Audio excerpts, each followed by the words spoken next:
Hello and welcome to the Comment Show, where this week I want you to watch a video released 5 times in a row. Turn off The Apprentice, turn off MasterChef, turn off whatever the you're watching, and turn on your minds and prepare to be enlightened.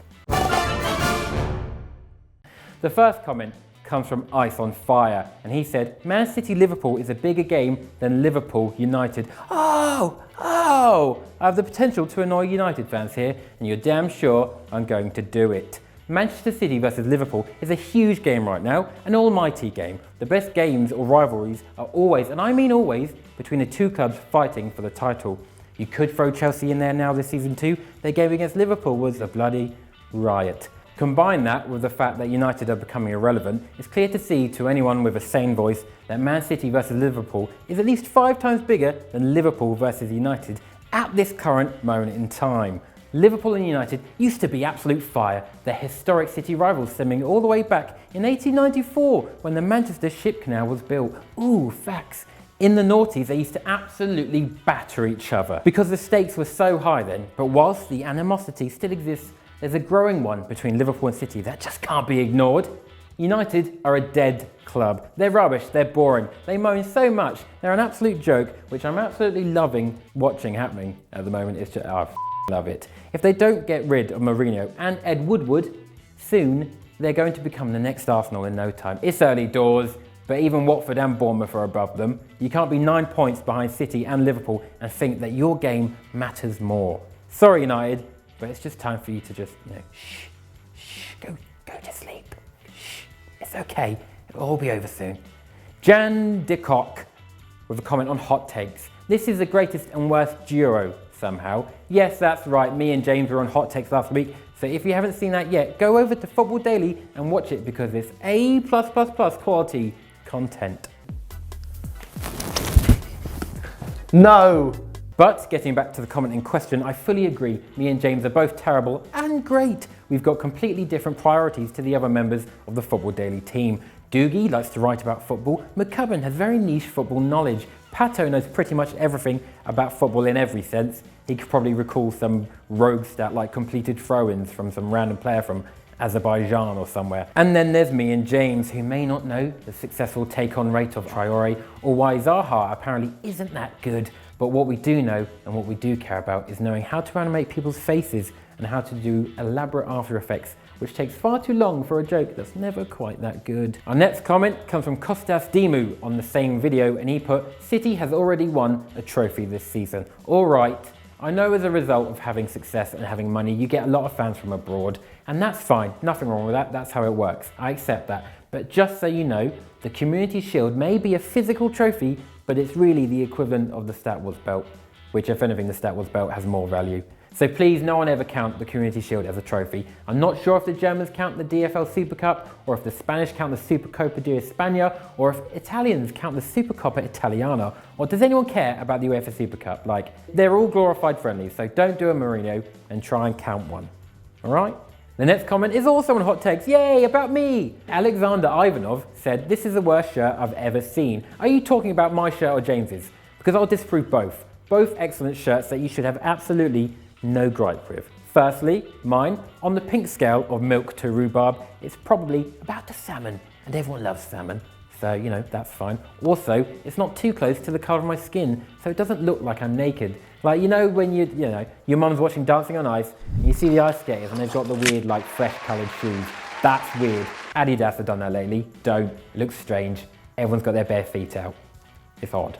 Then you have James's shirt. Nothing wrong with that. It's a rogue choice by a lot of people's tastes, but you should understand that me and James are not normal people. But it's a good shirt, all right? I saw some comments saying it looked like a Nelson Mandela shirt. Everyone loves Nelson Mandela, apart from some politicians in the 80s. They said terrible things about him. But everyone loves Nelson Mandela. So both shirts, completely fine. Moving on. Our next comment was on Euro Roundup from Hebolio 003. Pato expected goals. Every viewer, he said it. Brackets, Kieran's joke. Big fan of this comment for 2 reasons. 1, the expected goals joke is getting traction and it's on its way to becoming a very, very niche footballing meme on YouTube. 2, you've provided joke attribution, which is very rare on the internet, not entirely necessary, but very much appreciated.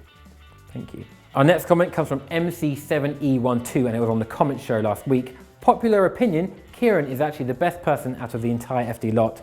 To be frank, he's the main clickbait for me. Put him in the title/thumbnail and I'll watch it. Oh, stop it! You're too kind. But I find it hard to imagine that anyone would want to click on a scout report with my face on it, or a UCL review, or even Football Mundial. Like, why would I be on that? It's strange. Actually, I was on it once. I appreciate the comment, MC7E112, if that is your real name, you big robot. Our next comment comes from the same video, and TITT said, I only disliked the video so I could be the first one to do it. Well, you're a dickhead, and based on your comment, you're probably about 12, so I'm going to destroy some of the things you believe in right now. You ready? You may want to be a footballer, but if you haven't gotten into an academy by now, the highest you'll go is probably the Northern League Premier before retiring at the age of 25 because of a dodgy knee. You will then retrain to become an electrician. Santa Claus doesn't exist, but serial killers definitely do. The Easter Bunny doesn't make sense. Rabbits are mammals, they don't lay eggs. If anything brown and chocolatey comes out of a rabbit, it's almost definitely Jesus was a fraud. Your dad does more than just kiss your mum after you've gone to bed. Ooh. 1 in 9 people in the world are undernourished and hungry. So I'm just saying, odds on, you could be that one at some point one day. You know, be afraid. The world is cruel. The next comment comes from JenDickHawk and it was also on the comment show.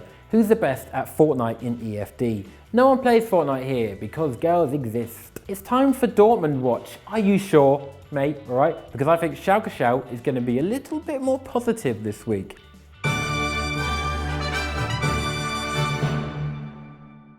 Heilige Scheiße, Schalke hat die zwei Spieler gewonnen. That was German. That was good. The first game was against Mainz, and I'll keep it brief. We won. It wasn't pretty, but we had more possession, more shots, more blocks, better passing, but most importantly, we had won the scoreboard, and they had none. The first 3 points of the season. It's all uphill from here, boys. And oh yes it was, on to the second game. The second game of the week was against Lokomotiv Moscow, and the game was just as dreadful and dreary as the weather was, but who gives a shicer when the Texan himself, Weston McKennie, pops up with a lovely header in the 88th minute to secure the win. That leaves Schalke in second in the group, technically joint top with Porto, so we're in pretty good stead to get ourselves out of the group. Not bad. Conor Plianka got his second assist in 2 games, and at this rate, he'll be back at his Dnipropetrovsk levels. Wow, said that right. Schalke's next game is against Fortuna Dusseldorf, who have lost their last 2 games. Bottom of the table clash. Can't bloody wait. Come on, Schalke!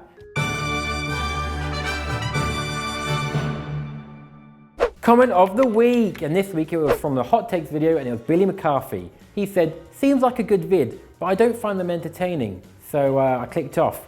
You seem like a nice bloke, but I don't like you, so f*** off.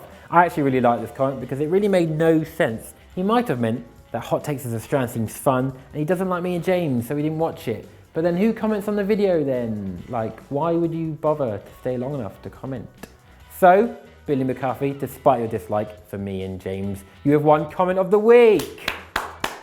You have no idea that you've won it though, because although this seems like a good video, you don't find it entertaining, so you clicked off earlier. Oh, what's the time? Don't have a watch, it broke. It's time to subscribe to my channel. Ooh, self-promotion at work. It's time to subscribe to Eurofootball Daily as well, and it's also time for lunch. Yeah, yeah, food. In a bit. Nice.